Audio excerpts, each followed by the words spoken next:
from my caregiving experience, I've learned that it can be one of the most rewarding jobs that there is, and that you can develop relationships with individuals that, you know, take a long time to form, but are very meaningful. But I wish that every incoming caregiver would know that, you know, things might be extraordinarily difficult at first, and you know, trust doesn't happen overnight, or just because you walk into an individual's life, they're not going to be suddenly willing to trust you and know how to interact with you. And so it takes a long time to build that bridge and to work together, to get to know each other and your quirks, and we all have them, and just that ultimately, you know, if you work together and over a long time, there will be a worthwhile relationship constructed, but it takes a lot of time and patience, and that, I don't know, I would just encourage everyone not to give up right away. Well, it takes practice though, learning to just be together, especially because some of the individuals maybe are nonverbal or have their own made-up language, and you know, if you're used to having just a conversation like you and I are having, but it's going to be perhaps a non-traditional one, it's hard to learn to just, that it's okay to sit together in silence and that we're doing this activity together. But that's so, maybe not the way our society works. It's a really hard skill to develop, but it's something that I know I'm trying to work on, just that it's okay to just sit and enjoy each other's presence. Right. And it may sound cheesy to say, but the golden rule is absolutely true. And just remember that, you know, we're very fortunate to be independent and we are able to offer care to other people, but at any minute that could change, and we'd be the ones needing the care. Be the one on the other and how would you want the care you receive to be, and try to give to others what you would want? And it's absolutely true. Very true. Some aspects that might make some people uncomfortable. One that comes to mind would be helping an individual bathe. Not all individuals need help with bathing, but some do. And so thinking about whether one is comfortable doing that, I think, is important before getting involved in caregiving. And certainly toileting issues sometimes also come up. And I think GlobeStar tries to respect age and sex differences when assigning a caregiver to an individual, but I think it's not always able to be met. So that is good to know ahead of time.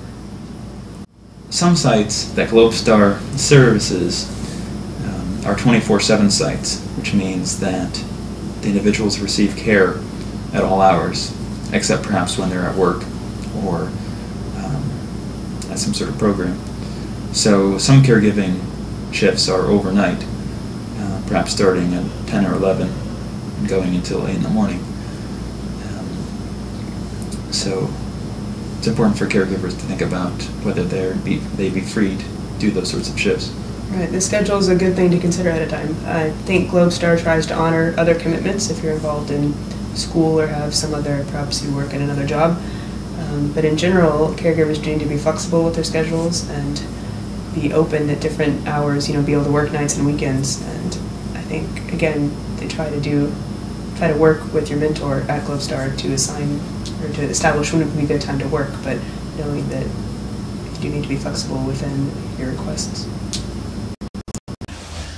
One of the things that I share with caregivers when I interview them is I talk to them about the different individuals we serve, and that there is no such thing as a typical day as a caregiver, that there's no typical individual. And that what I tell them is that we serve individuals who range in ages from 4 to the mid-60s at different functioning levels. Some individuals need assistance with ambulation, with getting around. Some people need assistance with basic daily living skills.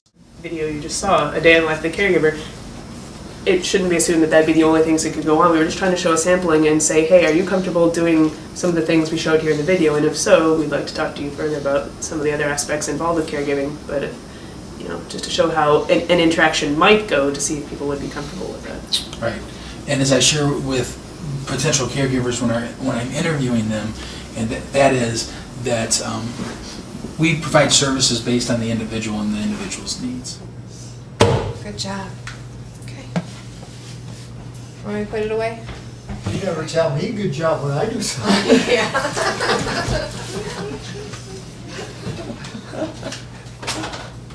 Like that? Yeah. Did you dump it all out? Anybody check the mail? I'll go check. Your fish. Could I squeeze by, Oh, yeah. please? Sorry. Thank you. Can your tummy hold out any longer? Let me rinse it. Ah! Oh! Owie! Well, it's been in the garbage can, Polly, so gotta be rinsed a little bit, don't you think?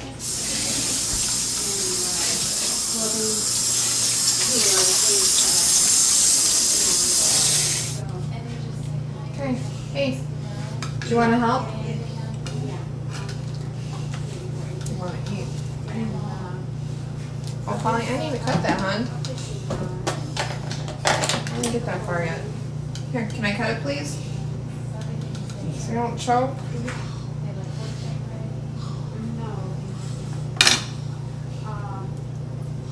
Careful. Do you want to throw these away real quick for me, please? And I'll cut this. Here. Marco, let me cut it. Are you?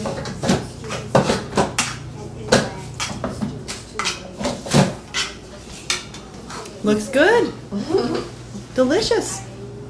Oh, thanks. Oh, did he give you a hug? No, he gave me a little hit on my leg. And to not go in with preconceived notions of what a day would be like, but instead be open to anything and adjust to any situation. Absolutely.